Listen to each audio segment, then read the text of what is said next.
ಪ್ರಜಾಪ್ರಭುತ್ವದ ಮೇಲೆ ನಂಬಿಕೆ ಬಂತು.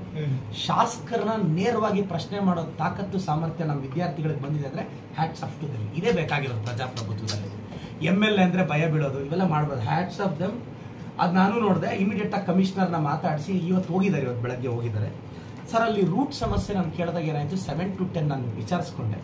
ಹಿಂಗಿದೆ ಆಡ್ ಇವೆಂಟ್ ಟೈಮಲ್ಲಿ ಇರೋದ್ರಿಂದ ಈಗ ಆ ಮಕ್ಕಳನ್ನ ಕೇಳಿದ್ದೀನಿ, ಅವರು ಗಮನಕ್ಕೆ ತಂದಿದ್ದಾರೆ, ಕಮಿಷನರ್ನ ಕಳಿಸಿದ್ದೀನಿ. ಅವರೇ ನನಗೆ ಹೇಳಿ ಸರ್ ನಮ್ಗೆ ಇಂಥ ಟೈಮಲ್ಲಿ ಬಸ್ ಹಾಕ್ಸ್ಕೊಡಿ, ಅವರೆಲ್ಲ ಮಕ್ಕಳು ಒಂದು ಒಪಿನಿಯನ್ಗೆ ಬರಲಿ, ಆ ಟೈಮಲ್ಲಿ ಆ ಸ್ಟಾಪಲ್ಲಿ ಬಸ್ ನಿಲ್ಲಂಗೆ ನಾನು ನೋಡ್ಕೊತೀನಿ ಸರ್. ನೀವು ಅಪಾರವಾದ ಕನಸು ಚಿಕ್ಕಬಳ್ಳಾಪುರದ ಬಗ್ಗೆ. ಮನೆಯಲ್ಲಿ ಯಜಮಾನ ನೆಟ್ಟಿಗಿದ್ರೆ ಎಲ್ಲರೂ ಕರೆಕ್ಟಾಗಿರ್ತಾರೆ. ನಾನು ಕರೆಕ್ಟಾಗಿದ್ದೀನಿ, ಕೆಲಸ ತೆಗೆಸ್ತಿದ್ದೀನಿ, ಅದು ಗೌರವದಿಂದ ತೆಗೆಸ್ತಾ ಇದ್ದೀನಿ. ಇಲ್ಲಿ ನಮ್ಮಲ್ಲಿ ಒಂದು ಕೆಲವು ರಾಂಗ್ ಅಸಂಪ್ಷನ್ಸ್ ಇದೆ ಸರ್ ಪಾಲಿಟಿಕ್ಸಲ್ಲಿ. ಅಧಿಕಾರಿಗಳು ಬೈಬಿಡಬೇಕು, MLA ಆಗಿದ ತಕ್ಷಣ ಎಲ್ಲರೂ ಸಿಂಗಲ್, ಆಮೇಲೆ ಬಿಡಬೇಕು. ಎಲ್ರಿಗೂ ತಮ್ಮದೇ ಆದಂಥ ರೆಸ್ಪೆಕ್ಟ್ ಇರುತ್ತಲ್ಲ. ನಾನು ಕಸ ಗುಡಿಸೋನು ಸರ್ ಅಂತ ಕರೀತೀನಿ, ತಪ್ಪೇನಿದೆ? ನಿಮ್ಮ ಸ್ಟಾರೋ ನನ್ನ ಸ್ಟಾರೋ ಚೆನ್ನಾಗಿದ್ದು ನಾನು ಇಲ್ಲಿದ್ದೀನಿ, ನೀವು ಅಲ್ಲಿದ್ದೀರಾ ಅಲ್ವಾ? ನಾವೆಲ್ಲರೂ ಯೋಗ್ಯತೆಗೆ ಮೀರಿ ಗೆದ್ದವ್ರೆ ಅಲ್ವಾ? 100% ನಾವೆಲ್ಲರೂ ನಾನು ಇದಕ್ಕೆ ಡಿಸರ್ವ್ ಇದ್ದೆ ಅಂತಲ್ಲ, ನಾವೆಲ್ಲರೂ ಯೋಗ್ಯತೆಗೆ ಮೀರಿ ಇಷ್ಟು ದೂರ ಬಂದಿದ್ದೀವಿ. ಮೊದಲನೇದಾಗಿ ಎಲ್ರಿಗೂ ರೆಸ್ಪೆಕ್ಟ್ ಕೊಡ್ತಾ ಇದ್ದೀವಿ, ಎಲ್ಲರೂ ಸಹಕರಿಸ್ತಿದ್ದಾರೆ. ಒಂದ್ಸಲ 2 ಸಲ ಹೇಳ್ತೀವಿ, ಕೆಲಸ ಮಾಡಲಿಲ್ಲ ಅಂದರೆ ತಿದ್ದಬೇಕಲ್ವಾ? ಶಾಸಕರು ಅಂದರೆ ಮುಖ್ಯಸ್ಥರಿದ್ದಂಗೆ 1-2 ಸಲ ಹೇಳ್ತೀವಿ ಸರ್ ಈ ಕೆಲಸ ಮಾಡಲಿಲ್ಲ ಅಂದರೆ ಮಾಡಿ ಅಂತ ತಿದ್ದು. BJP ಸರ್ಕಾರದವರು ತಗೊಂಡಿರೋದು, ಅವರು ತಲೆ ಬುಡ ಗೊತ್ತಿಲ್ಲದೆ ತೀರ್ಮಾನ ತಗೊಂಡಿದ್ದಾರೆ. ಈಗ ನಮ್ಮ ಸರ್ಕಾರದ ಮುಂದೆ ಆ ಯೋಜನೆ ಇದೆ. ನಮ್ಮ ವೀರಪ್ಪ ಮೊಯ್ಲಿ ಸಾಹೇಬರಾಗಲಿ, ನಮ್ಮ ಸಿದ್ದರಾಮಯ್ಯ ಸಾಹೇಬರು, DK ಸಾಹೇಬರು ಹೇಳಿದರೆ 20 ಲೋಕಸಭೆ ಸೀಟು ಗೆದ್ದೇ ಗೆಲ್ತೀವಿ. ಕೋಲಾರ, ಚಿಕ್ಕಬಳ್ಳಾಪುರ 100% ಗೆಲ್ತೀವಿ. ಜನ ಏನಾದರೂ ಮಾತಾಡಲಿ, ನನ್ನನ್ನು ಗೆಲ್ಲಲ್ಲ ಅಂತ ತಾನೇ ಹೇಳ್ತಿದ್ದಿದ್ದೆಲ್ಲರೂ. ಗೆಲ್ಲಿಲ್ವಾ ನಾನು? ನನ್ನ ಗೆಲುವೇ ಸಾಧ್ಯ ಆದಾಗ ಲೋಕಸಭೆಯಲ್ಲಿ ಚಿಕ್ಕಬಳ್ಳಾಪುರ, ಕೋಲಾರ ಸಾಧ್ಯ ಇಲ್ವಾ? ನಿಮ್ಮ ಗೆಲುವು ರಾಜ್ಯದಲ್ಲಿ ಎರಡೂ ಗೆಲ್ಸೋದು ನಮ್ಮ ಹೆಗಲ ಮೇಲೆ ಇದೆ ಸರ್.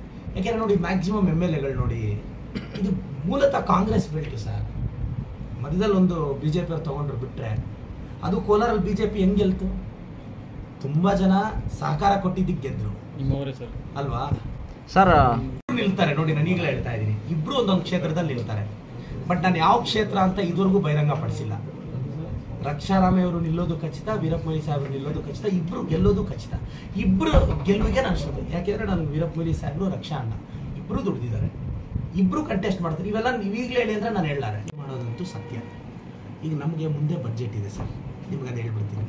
ಮುಂದಿನ ತಿಂಗಳು ಬಡ್ಜೆಟ್ ಇದೆ, ಮತ್ತು ನಾವು 5 ಗ್ಯಾರಂಟಿಗಳನ್ನ ಈಡೇರಿಸಬೇಕು. ನಮಗೆ ದೊಡ್ಡ ಸವಾಲಿದೆ. 2ನೇದು. 3ನೇದು, ನಾವೀಗ ಗ್ಯಾರಂಟಿಗಳಿಗೆಲ್ಲ ದುಡ್ಡು ಹೊಂದಿಸಿ ಬಡ್ಜೆಟ್ನ ಯಾವ ಥರ ಎಫೆಕ್ಟಿವ್ ಆಗಿ ಮಂಡಿಸ್ಬೋದು ಅಂತಿದೆ. ಮತ್ತು ಪ್ರತಿಯೊಬ್ಬರು ಶಾಸಕರದ್ದು ನಮ್ಮದೇ ಆದಂಥ ಡಿಮ್ಯಾಂಡ್ಸ್ ಇದೆ. ಈಗ ನನಗೆ ಈ ಬಡ್ಜೆಟಲ್ಲಿ ನನಗೆ ಇದಾಗಲೇಬೇಕು ಅಂತ ನನ್ನ ಡಿಮ್ಯಾಂಡ್ಸ್ ಇದೆ. ಇಷ್ಟರ ನಡುವೆ ನಮ್ಮ ಮಾನ್ಯ ಮುಖ್ಯಮಂತ್ರಿಗಳು, ಉಪಮುಖ್ಯಮಂತ್ರಿಗಳು ಯಶಸ್ವಿಯಾಗಿ ಕೆಲಸ ಮಾಡ್ತಿದ್ದಾರೆ.